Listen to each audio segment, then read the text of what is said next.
Assalamu alaikum, this is Asma Mushtaq from the Double E Vibes, and in this video lecture we are going to do the second form of the differential equations, which is known as the homogeneous differential equations. Fine. And in this differential equation, what do we have? We have the derivative on one side, like this will be dy by dx, and on the other hand here we will have the function of some variable x and y, and these two functions can be of different forms, so that's why I'm denoting them with the different notations, like this can be f of x of y and then phi of x of y. And another thing that you must notice, that the degree of both these functions should be same. So whatever the degree of the f of x of y will be equal to the degree of phi of x of y. All right, whenever you are having this form of the functions, what is the next step? You will Okay, so whenever we will have such type of the scenario, what we are going to do, we will substitute the function y is equal to v into x. Fine.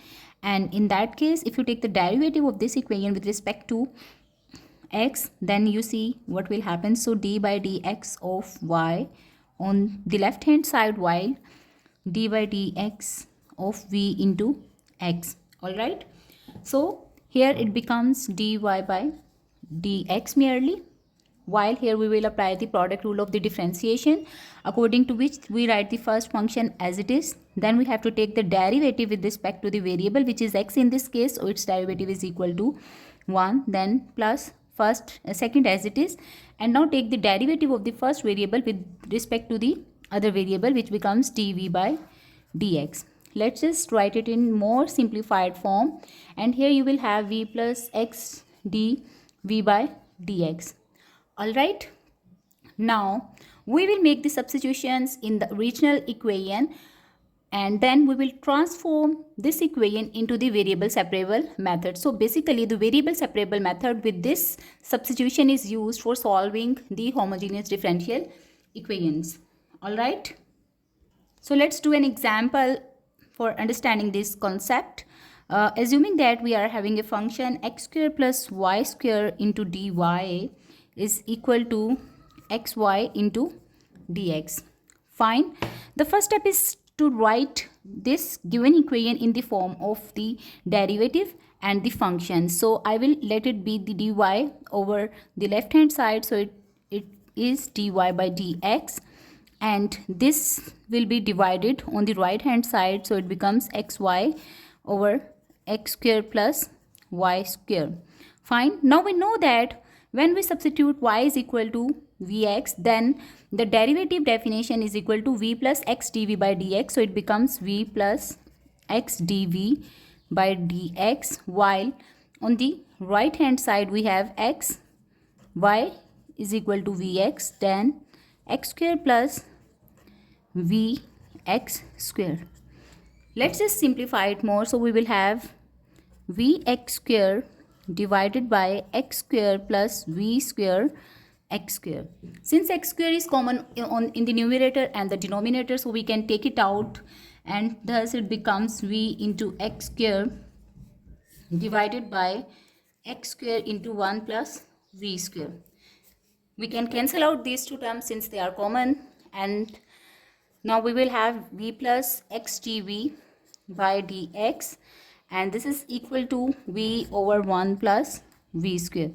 Now the next step is to separate the variables. Fine. Here you can see that the variable y has been removed completely, and we are moving towards the more simplified form. So what will happen? X dv by dx will be equal to v over 1 plus v square, as it is being added over here, so it will be subtracted on the right hand side.